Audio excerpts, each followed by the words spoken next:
Hi everybody, welcome to my channel. My name's Fiddle. Today's tutorial we will be making a dollhouse for a dollhouse, which what I am learning is 1/96th scale. I guess that's pretty small. I didn't know that until after I made it. I went through a lot of trial and error and ended up making 3 houses to get it right. Don't forget to check the link in the description under Scavenger Hunt. That will take you to the list of materials and the free printable pattern for this project so you can make one for yourself.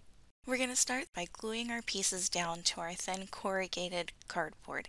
I found that if you use a glue stick on the shiny, smooth side of the cardboard, it will allow you later on when it's dry to peel it off really easy without leaving any paper behind. Once you have all your pattern pieces glued down, you can start to cut them out. I really like the idea and thought behind of using actual wood, which is what I made the first one out of, but in the end it was really too hard to cut the windows out, so I colored paper and glued it to the wood instead of making actual windows. But it is an option if you wanted to use real wood instead of cardboard. Speaking of windows, that's what we'll be cutting out next. You can use the pattern pieces for the inside window frame to make sure you're cutting your plastic the right size. There are 4 larger windows and 1 smaller window. When you have them all cut out, set them aside. We'll come back to them later. We need to put the wallpaper and stuff on before we can put the windows in. For the wallpaper, I used 2 different methods. One of them was just coloring a piece of paper with a marker, and then the other was to actually use paper from a paper scrapbook book for the inside walls. I actually ran out of the red colored paper that I wanted to use, and that's what led me to using the marker. You can paper or paint however you like. Those were just the methods that I used. Now we can glue our house pieces to our paper. For this part, you'll want to use a better glue than a glue stick because we don't want this part coming off. Something else to keep in mind or even to mark down is what side your walls you want to be the inside and what side you want to be the outside. I actually messed that up on mine and put the kitchen on the wrong side of the house. I forgot to mention, and sorry, but the inside window frames don't need to be out of cardboard, they just need to be out of thin cardstock. I usually put that on the patterns when there's a change in materials, and I did not do that for this one. Now that the outside walls are papered, let's move on to the floor. You may have to trim for wall allowance so everything fits together. I had a grab bag of wood pieces that had these very tiny square dowels in it, and that's what I'm going to use for the flooring for mine. You can use toothpicks or skewers or something similar to make yours. Before we can glue the wood down, we need to decide on where our rooms are going to be divided. We need to be able to make sure to leave a wide enough gap between our sticks for the wall to sit in between.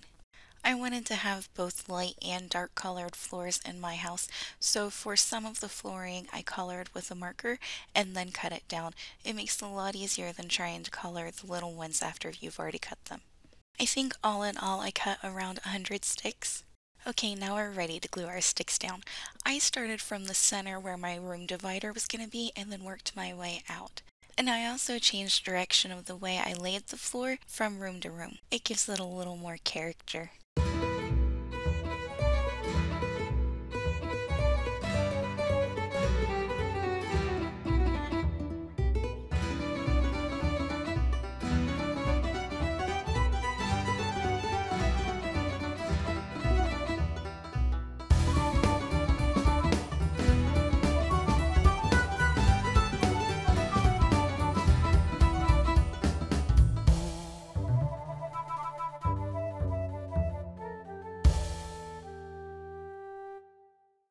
While the floor dries, we can go ahead and wallpaper the inside of the walls. I used a pale green color for the downstairs and then blue and pink for the upstairs walls. And I just realized that I messed up on the pattern. I'll fix it before I put this video out, but for those of you that already downloaded the pattern, for the pop-out pieces in the top right corner, I marked that you needed 2 times for both of them, when you actually need that 4 times for both of them. Okay, it's fixed. Now we can move on to making the trim for inside, and if you want outside, that's up to you. I used the same paper that I did to do the wallpaper, and it's actually watercolor painting paper. Cardstock would be a better option, but because I was already using the paper and it was handy, I would keep using it. I cut about 8 short strips and 2 long strips, that way I had some to go around the outside bottom of the house. Next, you'll need a small ball tool or even a pin that doesn't work, and we're going to make a crease down the center of our strips that we just cut. This will make it easier to fold and give a crisp line. I wasn't sure on what colors I wanted to use for this, so I left mine white. While we're working with the cardstock pieces and we still have the house apart, we can go ahead and add the window frames to the inside of the house. My camera was not happy with this clip for some reason. Okay, now that we've got all the paper and everything on, we can put the windows in. Using your ball tool or pin inside of the corrugation, separate the glue from one side or the other. Just a little bit, a little ways in, we're going to use that space to slip the plastic window into and it'll hold it in place. And now onto the outside trim. I went with wood for mine, but if you wanted to use the pattern pieces that we did for the inside on the outside, that would work too. I only went around the doors and the windows with the wood, and then the rest of the trim I used the paper. Once your outside trimmings are dry, we need to make a rim around the first floor to hold up the second floor. Before you glue it down, hold up your floor against the house and make sure that the top of the floor comes to the very top of the wall. Next, grab your tabletop pattern piece and cut it out. Then using popsicle sticks, measure out a trim to go all the way around the underneath side of the table. And I had a thought while doing voiceover, if you wanted to make it look more like a coffee table instead of like putting the edges right at the edge bar. Putting the edges. Sure. Putting putting the trim right at the edge, you could inset it a little bit and that'll make it look even more like a coffee table if you wanted. I think that would have looked better. I wish I would have thought of that way before now. Oh well. Anyway, while that's drying, we can cut our legs. I made mine 1.5 inches long. And I used a round dowel, but chopsticks would work really good for this and quite a few other things. If you even wanted to give it bead legs, that works too. You can just use a toothpick as your main support and string beads on it like we did for the wash basin stand. And that's also a really good way, like if you're worried about not getting your legs even and it being wobbly, using beads can kind of help negate that because they're usually right about the same size. I use super glue and tacky glue together to give it an instant bond while the tacky glue dries. That would also work with wood glue too. Once the legs are dry, we can start assembling the house, and the first thing we need to do is glue our wood flooring to our tabletop. The next to go in place is the main wall. There should be a gap on either side for the walls that go in next.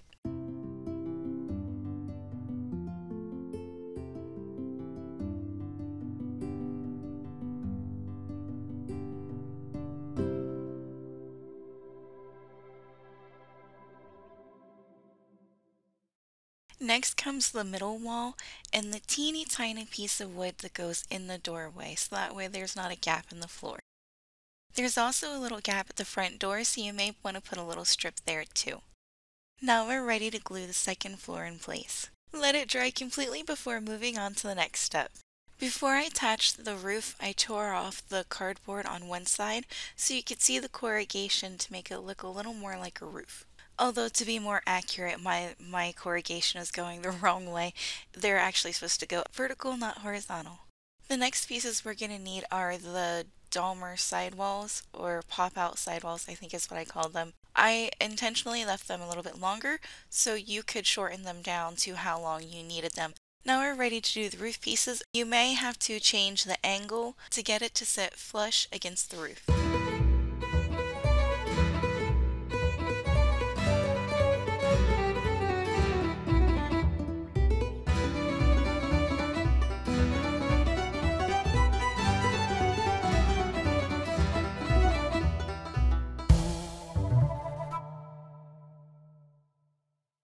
We have one more wall piece to add in, and that is the triangle divider wall between the two bedrooms. And just like the downstairs divider, we need to add in a little piece of wood in between the doorway. The last thing we need to do is add our cardstock trim to all of our edges and corners. I didn't add any trim to the inside flooring because I thought it took up too much of the floor space. On the backside outer edges, I used the cardstock, but for the floors and the line across the roof, I used real wood strips. And with that, it brings us to the end of our tutorial. I really hope you enjoyed and that this gives you ideas for your next project. Please don't forget to like, share, subscribe, and comment as it really helps me out a lot. And don't forget to check out Patreon. We've got some new things going on over there that I'm sure a lot of you would be interested in. I will do a video on that hopefully sometime this week to talk about all the new things coming. And for the next tutorial, we will be making furniture and everything else to go along with this tiny little house. And if you've made it this far, thank you so much for being here. Thank you, Ginger, and I'll see you next time.